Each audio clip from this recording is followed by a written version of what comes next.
سورۃ التکویر. ویسے تو یہ 4 سورتوں کا جو یہ آیا ہے، دو کے 2 جوڑے ہو چکے. اب یہ ہے کہ اس سورہ مبارکہ کا پھر جوڑا جو ہے سورہ انفطار آئے گا بعد میں.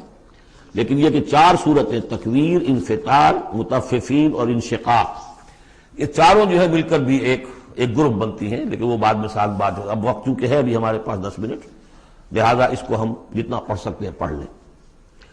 بسم اللہ الرحمن الرحیم. اذا الشمس کورت، جب سورج لپیٹ لیا جائے گا یا دھوپ لپیٹ لی جائے گی. اب یہ قیامت کے حالات ہیں، کیسے ہوں گے، کب ہوں گے.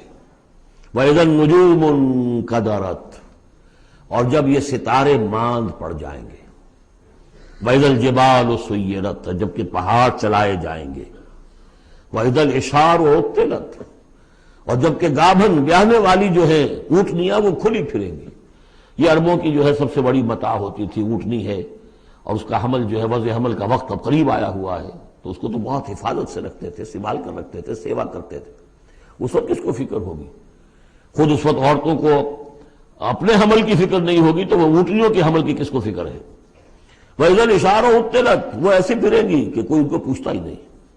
وَإِذَا الْوُحُوشُ حُشِرَتْ، اور جبکہ وحشی جانور جو ہیں وہ بھی جمع ہو جائیں گے، ان کے اندر بھی وہ وحشت وغیرہ ختم ہو جائے گی. وَإِذَا الْبِحَارُ سُجِّرَتْ، اور جب سمندر دہکا دیے جائیں گے، ابالے جائیں گے. یہ اگلی صورت میں بھی آئے گا، وہاں فجرت ہے، یہاں سجرت ہے. محسوس ایسا ہوتا ہے واللہ عالم کہ زمین کو جب کھینچا جائے گا تو اس کے اندر کی گرمی جو ہے وہ اوپر آئے گی، اور سمندروں کے نیچے گویا کہ یوں سمجھیے کہ جیسے سمندریں ہوں گے، سمندر بن جائیں گے بہت بڑی دیگیں جن کے نیچے وہ آگ جو ہے وہ قریب آ کر جب جلے گی تو یہ سمندر جو ہے یہ ابل رہے ہوں گے، اور ابل کر جو ہے کہ بخارات بنیں گے.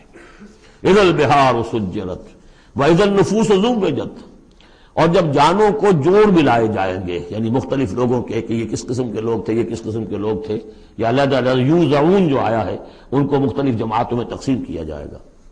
وَإِذَا الْمَوْءُودَةُ سُئِلَتْ، اور جب کہ وہ لڑکی، وہ بیٹی کے جو زندہ دفن کر دی گئی تھی، اس سے پوچھا جائے گا بِأَيِّ ذَنبٍ قُتِلَتْ، کہ وہ کس گناہ کی پاداش میں قتل کی گئی تھی.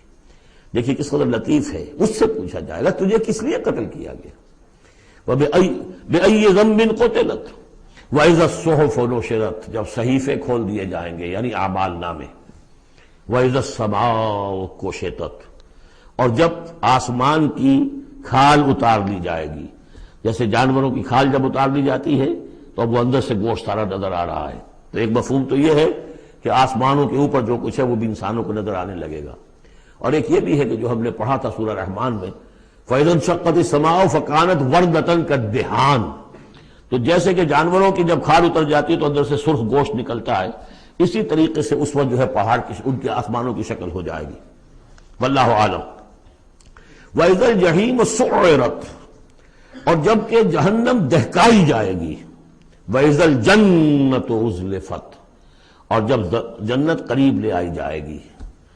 ان 13 آیتوں کے بعد فرمایا عَلِمَتْ نَفْسٌ مَّا أَحْضَرَتْ، ہر جان جان لے گی کہ اس نے کیا چیز یہاں پہنچائی ہے، کیا حاضر کی ہے، کیا عمل لے کر آئی ہے. اس وقت سب کے سامنے اپنا کچا چٹھا آ جائے. فَلَا أُقْسِمُ بِالْخُنَّسِ وَالْجَوَارِ الْكُنَّسِ وَاللَّيْلِ إِذَا عَسْعَسَ، تو نہیں، قسم ہے مجھے ان ستاروں کی جو سیدھا چلتے چلتے پھر پیچھے ہٹنا شروع کر دیتے ہیں. الجوار الکنس، اور پھر وہ دبک جاتے ہیں. اب یہ میں زیادہ فلکیات سے واقف نہیں ہوں، لیکن یہ یہاں لکھا ہے مولانا شبلی عثمانی نے کہ کئی سیاروں مثلا زحل، مشتری، مریخ، زہرہ، عطارد کی چال اس ڈھب سے ہے کہ کبھی مغرب سے مشرق کو چلے، یہ سیدھی راہ ہوئی، کبھی چھٹک کر الٹے پھرے، اور کبھی سورج کے پاس آ کر کتنے ہی دنوں تک غائب رہے. یہ گویا کہ اس کا نقشہ ہے. اب اس کو تو ظاہر بات ہے کہ ایسٹرونومی والے جو ہیں اس پہ محنت کریں اور دیکھیں کہ اس کے ساتھ کیا مطابقت پیدا ہوتی ہے. ان کی قسم کھائی واللیل اذا عسعس والصبح اذا تنفس، یہ سمجھ میں آنے والی بات ہے. جب رات روانہ ہونے لگے، پیٹھ موڑے. واللیل اذا ادبر ہم پڑھ چکے ہیں سورہ مدثر میں، جب رات پیٹھ موڑتی ہے جا رہی ہے. واللیل اذا عسعس والصبح اذا تنفس، اور جب صبح جو ہے وہ سانس لینا شروع کرتی ہے. بہت ہی لطیف ہے. صبح کے وقت جیسے پہلے سناٹا پڑا ہوا تھا، اب یہ ہے کہ کچھ نہ کچھ کوئی کا دکا آدمی آپ کو سڑک پہ چلتا نظر آیا، کو نکلا ہے، گویا کہ صبح نے سانس لینا شروع کر دیا ہے، اس کا تنفس جو ہے اس کا آغاز ہو گیا۔ وَالصُّبْحِ إِذَا تَنَفَّسَ، اب یہ قسمیں کھا کر، إِنَّهُ لَقَوْلُ رَسُولٍ كَرِيمٍ، یہ قرآن ایک بہت باعزت ایلچی کا قول ہے، اور یہاں مراد ہے حضرت جبرائیل علیہ السلام۔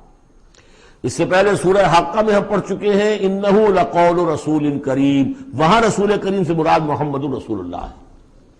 اور سورہ حج میں ہم پڑھ چکے ہیں اللہ یصطفی من الملائکۃ رسلا ومن الناس، اللہ چن لیتا ہے، پسند کر لیتا ہے فرشتوں میں سے بھی ایلچی پیغامبر اور انسانوں میں سے بھی۔ فرشتوں میں سے چن لیا جبرائیل کو علیہ الصلوۃ والسلام، اور انسانوں میں سے چن لیا محمد کو صلی اللہ علیہ وسلم، اور ان دو کڑیوں کے اتصال سے نبوت اور رسالت جو ہے اس کی کڑی مکمل ہوئی۔ تو اب یہ دونوں جو کڑیاں ہیں، رسول کریم بشر یعنی محمد، رسول کریم ملک یعنی جبرائیل، اور ان کی ملاقات کا معاملہ، وہ میں سورہ النجم میں جو معاملہ آیا تھا، افق مبین پر، افق اعلیٰ پر ان کو دیکھا ہے۔ وَلَقَدْ رَأَوْا نَزْلَةً أُخْرَىٰ عِندَ سِدْرَةِ الْمُنتَهَىٰ، اور اصل ملک کی شکل میں ایک مرتبہ اور دیکھا ہے سدرۃ المنتہا کے پاس شب معراج میں۔ إِنَّهُ لَقَوْلُ رَسُولٍ كَرِيمٍ ذِي قُوَّةٍ عِندَ ذِي الْعَرْشِ مَكِينٍ، وہ فرشتہ بہت قوت والا ہے، اور جو عرش والا ہے یعنی اللہ، اس کے قریب اس کا ٹھکانہ ہے۔ عند ذی العرش مکین، بہت پائے والا، مقربین میں سے۔ مطاع، تمام فرشتے اس کی اطاعت کرنے والے، وہ مطاع ہے، سپہ سالار ہے فرشتوں کا، اس کا حکم مانا جاتا ہے۔ سمامین، اور اس کے ساتھی امانت دار ہے، مجال نہیں ہے کہ کسی کی حق تلفی کرے۔ وما صاحبکم بمجنون، اور تمہارے یہ ساتھی جو ہے محمد صلی اللہ علیہ وسلم، یہ کوئی مجنون نہیں ہے۔ اب دیکھیے اس کے بالکل برعکس شکل تھی سورۃ النجم میں، لیکن وہاں بھی قسم تھی ستارے ہی کی، یہاں بھی ستارے، فلا اقسم بالخنس الجوار الکنس، وہاں تھی والنجم اذا ہوا ما ضل صاحبکم، وہاں صاحبکم سے بات شروع کر کے اور پھر فرشتے تک لائی گئی، یہاں فرشتے سے شروع کر کے صاحبکم تک لائی گئی، عکسی ترتیب ہے، صرف وہی فرق ہے۔ ما ضل صاحبکم وما غوا وما ينطق عن الهوى ان هو الا وحی یوحی علمہ شدید القوی، وہاں شدید القوی حضرت جبرائیل کو کہا تھا، یہاں بھی ذی قوت عند ذی العرش مکین۔ تو یہ دو کڑیے ہیں اصل میں، اور ان کا لنک جو ہے ثابت کیا جا رہا ہے کہ ان کی ملاقات ہے۔ اصلی شکل میں بھی حضرت جبرائیل کو محمد رسول اللہ نے دیکھا ہے، رؤیت جبرائیل ثابت ہے۔ فلا اقسم بالخنس الجوار الکنس واللیل اذا عسعس والصبح اذا تنفس انه لقول رسول کریم ذی قوت عند ذی العرش مکین مطاع ثم امین وما صاحبکم بمجنون، تمہارے یہ ساتھی، تمہارے یہ صاحب یعنی محمد صلی اللہ علیہ وسلم ہرگز دیوانہ نہیں ہے، مجنون نہیں ہے۔ وَلَقَدْ رَآهُ بِالْأُفُقِ الْمُبِينِ، وہ لفظ جو آیا تھا سورۃ النجم میں، بِالْأُفُقِ الْأَعْلَى ثُمَّ دَنَا فَتَدَلَّى، انہوں نے دیکھا ہے اس کو صاف افق پر، کھلے افق پر، جس میں کوئی اشتباہ نہیں تھا۔ وَمَا هُوَ عَلَى الْغَيْبِ بِضَنِينٍ، اور وہ غیب کے معاملے میں حریص یا بخیل نہیں ہے، یعنی محمد رسول اللہ صلی اللہ علیہ وسلم، ایک جانب تو یہ حریص اور بخیل جو ہے قریب کے الفاظ ہیں، ایک ہی شے کے دو ایسپیکٹس ہیں، یعنی ان کی زندگی جو تمہارے سامنے رہی ہے، 40 برس جو گزرے ہیں، کیا انہوں نے کبھی کوئی کاہنوں کے ساتھ دوستی گانٹھی، غیب کے حالات معلوم کرنے کی کوشش کی، کوئی تپسیائیں کی تھی اس کام کے لیے کہ انہیں غیب کی خبریں ملیں؟ تو ظاہر بات ہے کہ ان کی زندگی اس سے خالی ہے۔ بخیل بھی نہیں ہے کہ اب جو کچھ وہ دیکھ رہے ہیں وہ تم تک پہنچا بھی رہے ہیں۔ کاہن کو اگر کوئی وہ ہلدی کی گانٹھ مل جاتی ہے تو اس کا پنساری بن کے بیٹھ جاتا ہے، اس کے پیسے مانگتا ہے، نذرانے مانگتا ہے، پھر کہیں جا کر کوئی خبر دیتا ہے۔ ہمارا یہ نبی ہے کہ جو بھی اسے غیب سے معلوم ہو رہا ہے، جو کچھ وہ دیکھ رہا ہے، یہ سب عالم غیب ہے، فرشتہ عالم غیب میں سے ہے، اس کا مشاہدہ ہوا ہے، وہ ساری چیزیں تم کو بتا رہا ہے۔ تو وہ غیب کے معاملے میں جو علم بھی اللہ تعالیٰ کی طرف سے انہیں دیا جا رہا ہے، اس کو تم تک پہنچانے میں بخل سے کام نہیں لیتے۔ وما ہوا بقول شیطان الرجیم، اور یہ ہرگز کسی شیطان رجیم کا قول نہیں ہے، یعنی کچھ شیاطین جن تم نے سمجھا ہو کہ انہوں نے آ کر حضور کو یہ پٹی پڑھا دی ہے، معاذ اللہ، یہ سورہ حاقہ میں بھی آ چکا ہے، فلا اقسم بما تبصرون وما لا تبصرون، میں قسم کھاتا ہوں ان چیزوں کی بھی جو تم دیکھتے ہو اور ان کی بھی جو تم نہیں دیکھتے۔ انہ لقول رسول کریم وما هو بقول شاعر قلیلا ما تؤمنون ولا بقول کاہن قلیلا ما تذکرون۔ اب دیکھیے کاہن کو جو خبر ملتی تھی وہ جنات سے ملتی تھی، وہ ما لا تبصرون میں سے ہیں، اور شاعر جو شعر کہتے تھے وہ خود کہتے تھے وہ ان میں سے ہے کہ ما تبصرون، فلا اقسم بما تبصرون وما لا تبصرون انہ لقول رسول کریم وما هو بقول شاعر قلیلا ما تؤمنون ولا بقول کاہن قلیلا ما تذکرون۔ یہاں بھی فرمایا یہ کسی شیطان رجیم کا قول نہیں، فأین تذهبون، تو تم کدھر جا رہے ہو؟ بجائے اس کے کہ جو وحی آ رہی ہے محمد صلی اللہ علیہ وسلم پر اس سے اپنے دلوں کو منور کرو، اپنی زندگی کے صحیح رخ کو اختیار کرو، کدھر جا رہے ہو؟ ان ہوا الا ذکر للعالمین، نہیں ہے یہ مگر بس ایک تمام جہان والوں کے لیے نصیحت، یاد دہانی۔ ذکر کا لفظ جو ہے یاد دہانی، اس کا بہترین جو ہے مفہوم ہے کہ وہ حقائق جو تمہاری فطرت میں مضمر ہیں، تمہاری روح میں وہ سب کچھ تھا، پردے پڑ گئے تھے، تمہاری توجہ نہیں رہی تھی، تم اپنی اس روح سے غافل ہو گئے تھے۔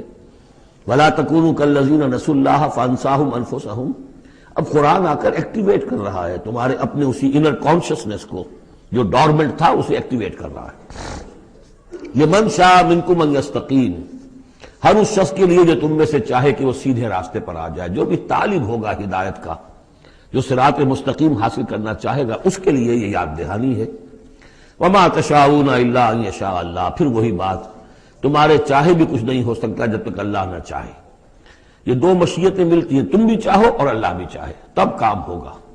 اللہ کا اذن ہوگا، اللہ کی توفیق ہوگی، تمہارا ارادہ ہوگا۔ تمہارا ارادہ نہیں تو اللہ زبردستی ٹھونستا نہیں، زبردستی ٹھونس دے تو پھر جزا و سزا کا کوئی سوال نہیں، پھر یہ سارا کا سارا معاملہ ہی جو ہے وہ باطل ہو جاتا ہے۔ الا ان یشاء اللہ رب العالمین، تمہارے چاہے کچھ نہیں ہو سکتا جب تک نہ چاہے اللہ کے جو تمام جہانوں کا رب ہے۔